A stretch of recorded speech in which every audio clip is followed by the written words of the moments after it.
ఇంట గెలిచి రచ్చగెలవమంటారు పెద్దలు. కానీ మంత్రి కోమటిరెడ్డి వెంకటరెడ్డి సొంత ఇలాఖాలోనే ముస్లిం మైనార్టీల ఆగ్రహానికి గురవుతున్నారట. చారిత్రక లతీఫ్ సాబ్ గుట్టపైకి ఘాట్ రోడ్ నిర్మాణం చేసేందుకు మంత్రి ప్రయత్నం చేస్తుంటే ఆ రోడ్ నిర్మాణం కేవలం తన అనుచరుల రియల్ ఎస్టేట్ కోసమే చేయిస్తున్నారని మైనార్టీల నుంచి పెద్ద ఎత్తున విమర్శలు ఎదురవుతున్నాయట. ఇంతకీ ఆ మంత్రి చేసిన పొరపాటు ఏంటి? మంత్రికి ఎప్పుడు వెన్నదన్నుగా నిలిచే మైనార్టీల నుంచి ఈ విమర్శలేంటి?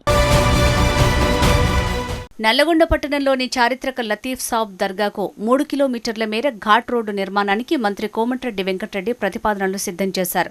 ఇప్పుడు ఆ నిర్ణయమే మైనారిటీ నేతల్లో మంటలు రేపుతోంది. ముస్లిం ఓట్లతో గెలిచి ఇప్పుడు తమకే వ్యతిరేకంగా పనిచేస్తారా అంటూ మంత్రి కోమటిరెడ్డి వెంకటరెడ్డికి మైనారిటీ నేతలు వార్నింగ్ ఇస్తున్నారు. అనుచరుల రియల్ ఎస్టేట్ వ్యాపారం కోసం తమ భూముల్ని పనంగా పెడతారా అంటూ మైనారిటీ పెద్దలు మంత్రిపై మండిపడుతున్నారు. గతంలో మైనారిటీలకు 26 ఎకరాల వక్ఫ్ బోర్డు భూములను అప్పటి కలెక్టర్లు ముక్తేశ్వర్, చిరంజీవులు కేటాయించారు. అందులో 12 ఎకరాల భూమి కబ్రిస్తాన్కు, 14 ఎకరాల భూమిని మైనారిటీ వెల్ఫేర్కు అప్పగించారు. గవర్నమెంట్ అలాట్మెంట్ కూడా ఇచ్చి 2 లక్షల రూపాయల శాంక్షన్ చేశారు అప్పటి కలెక్టర్లు. కానీ ఇప్పుడు మంత్రి ఆదేశాలతో ఇప్పుడున్న కలెక్టర్ తమకు సమాచారం ఇవ్వకుండా ఇష్టానుసారంగా నిర్మాణాలు చేపడతామంటే ఊరుకునేది లేదని మైనారిటీ నేతలు హెచ్చరిస్తున్నారు.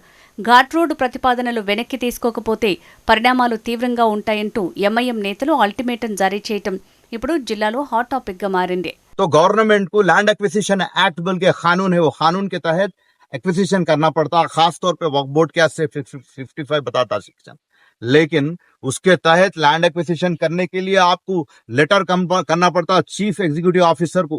ना आप लेटर करे, ना परमिशन लिए, वक्फ बोर्ड से लैंड एक्विजिशन करे तो नहीं लिए, इसका कंपेंसेशन नहीं दिए. కోమటిరెడ్డి వెంకటరెడ్డి ముస్లిం ఓట్ల మీద గెలిచి ఇక్కడి నుంచి ఇట్లాంటి అన్యాక్రాంతం చేయడానికి ప్రయత్నిస్తే ఊకొనేది లేదు. 26 ఎకరాల భూమి, 12 ఎకరాల భూమి ఖబ్రస్థాన్ కోసం మరియు మిగతా 14 ఎకరాలు వెల్ఫేర్ కోసం అని ఇచ్చారు.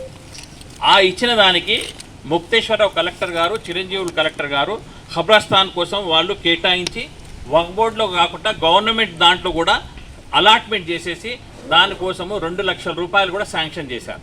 ఇప్పుడు వచ్చిన కలెక్టర్ వచ్చేసి అక్కడి నుంచే రోడ్ వైడింగ్ చెప్పేసి ఎవరికి చెప్పకుండా ప్రియర్ పర్మిషన్ వక్ఫ్ బోర్డు నుంచి తీసుకోకుండా వక్ఫ్ బోర్డు అధికారులకు తెలియగానే వాళ్ళు ఏం చేశారంటే మాతో ఎవరు పర్మిషన్ తీసుకోలేదు అని చెప్పేసి వక్ఫ్ బోర్డు చీఫ్ ఎగ్జిక్యూటివ్ ఆఫీసర్ ఏం చేశారంటే కలెక్టర్కి ఒక లెటర్ రాశారు, ఆర్ఎండ్బి వాళ్ళకి ఒక లెటర్ రాశారు. ఏమని రాశారు? మీరు మాకు పర్మిషన్ లేకుండా మా భూమిలో 1 ఇంచు భూమి కూడా మీరు వేయాల్సిన అవసరం లేదు, మీరు ఇక్కడ వెంటనే ఆపేసేయండి అని అంటున్నారు.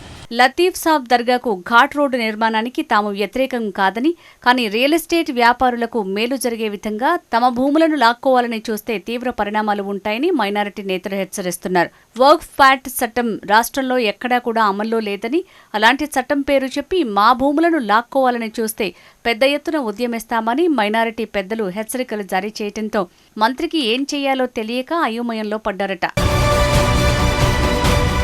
ప్రభుత్వ అధికారులు మాత్రం వక్ఫ్ యాక్ట్ చట్టం అనుసరించే పనులు చేపడుతున్నామని, ఇక్కడ ఎవరికీ లాభం చేకూరేలాగా నిర్ణయాలు లేవనేది అధికారుల మాట. కానీ ఇక్కడ ఎంత జరుగుతున్నా మంత్రి కోమటిరెడ్డి వెంకటరెడ్డి స్పందించకపోవడంతో ఆయన అనుచరుల రియల్ ఎస్టేట్ వ్యాపారం కోసమే జరుగుతుందని, కోమటిరెడ్డి కనుసన్నల్లోనే ఇదంతా జరుగుతుందని మంత్రిపై మైనారిటీ నేతలు భగ్గుమంటున్నారు. ఇప్పటికైనా మంత్రి కలుగజేసుకుని నష్ట నివారణ చర్యలు చేపడతారా లేక ప్రతిపక్ష పార్టీలకు ఆయుధంగా మారతారా అనేది వేచి చూడాలి.